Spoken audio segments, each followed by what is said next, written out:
Now we review the Batman vs. Dracula. I think this time Batsy's met his match.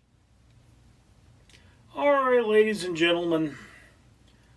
I love me some comic book action every now and again. And this time I found it in the 2005 film Batman vs. Dracula. And I will admit that my Joker stinks, okay? I really need to do better to work on Mark Hamill's Joker. I mean, I guess I can do the other Joker, but who knows? I'd need to do some research here. I can't just pull a Joker out of nowhere and say, do you want to know how I got these scars? Because I just might get some Nicholson in there. Anyway, for 30,000 subscribers, I got to purchase one of these bracelets from 4Ocean. 4Ocean pulls a pound of trash out of the ocean every time I do that. If you want to be a hero, comment, like, and subscribe. Help me save the world.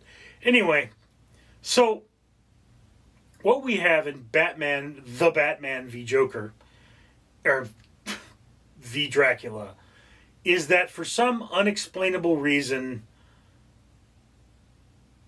Dracula has been taken from Transylvania and moved to Gotham. We don't really know why or how, but it's a thing. And it just so happens that a criminal tells Penguin that he stashed some loot where this Dracula has been buried, and Penguin goes out there and accidentally wakes up Dracula. Okay, sorry about that. Computer was making noise. Right, so in this particular film we have Dracula has been moved from Transylvania. He's dead-ish. He's in his coffin, and he's in Gotham for some unexplainable reason. And then, Penguin gets a hint about some loot. He goes out there, and he accidentally wakens the Dracula, and then people start going missing. And because some idiot saw a really big bat, they blame Batman. All right. So this movie is relatively straightforward. It does examine Batman as the detective character, which is what Batman is in all reality the world's greatest detective. It's the thinking meat that's supposed to make him so dangerous. So yeah, most of this is his search for a cure for vampirism. And his love affair with Vicky Vale is part of the story here. You have the Penguin as a guardian for Dracula. This is a very physical Penguin, by the way. He is not the Penguin that relies on henchmen and stooges. He is a Penguin who can go toe-to-toe with Batman, which is something I did not care for in this film. Watching him physically take out guards at Arkham Asylum, it didn't make sense. That's not Penguin.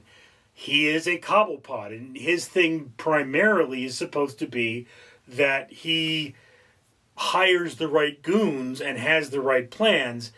In a way, Penguin is supposed to be the intellectual danger to Batman, not the physical danger. In addition, this particular Joker is the wide-mouthed Joker, and it's the more exaggerated version of Joker played by, I think it's Kevin Robinson. I would look it up, but it was on my computer that was making noise. So,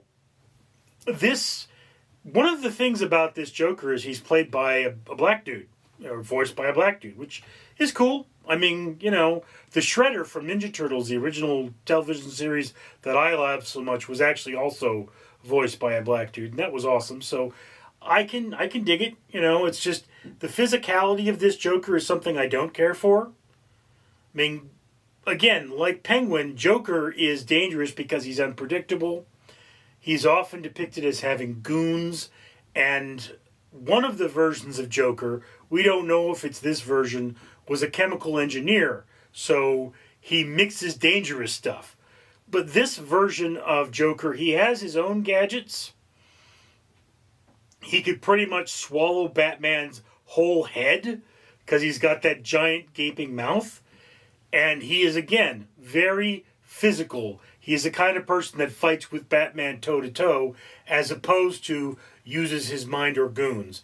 So this does lend itself to a much tighter story, but it also brings about the basic question, is Batman really that great of a superhero if the Joker can physically stand against Batman? Because what's going on? These are not characters that should normally be able to do that. Now, Dracula, always been depicted as somebody with great physical strength, should be able to stand against Batman, but that's a different story. Also, the Batman cowl in this, I noticed that it was a lot bulkier, and it kind of gives him this sort of an eagle look, or this bird look. It almost has a beak to it. And I don't think I care for that. That is my primary gripe with this, is that I just don't like the art style. And, this is neither here nor there. You may enjoy this more than I will. You may have grown up with this. For me, Joker has always had a very particular kind of look to him. And whereas there are iterations of that are pretty cool, I just don't think that these distortions are one. I mean, yes, Danny DeVito's Penguin is my quintessential Penguin. He is the Penguin I love to see, who is a genetic freak. But DeVito's Penguin was never noted as being particularly physically dangerous. I don't know if he could beat you up, but he sure as heck could bite you. This Penguin, again, dude can do acrobatics, which is weird. So, yeah, look. If you're looking for something that is absolutely incredible, I've heard that there are better Batmans out there to watch. I haven't seen Batman Hush. I haven't seen Batman The Long Halloween. I did, however, see Batman and the Ninja Turtles, and I thought that was a little more fun than this. This is a more serious, brooding Batman. It is a darker story, and I think the stakes are a little higher.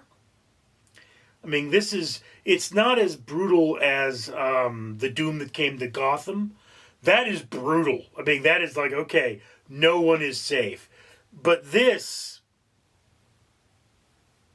there are certainly higher stakes in this, although I wouldn't say in the end there was a pretty big body count.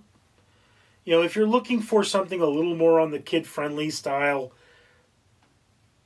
this is what it is. It's upper half of the watch list.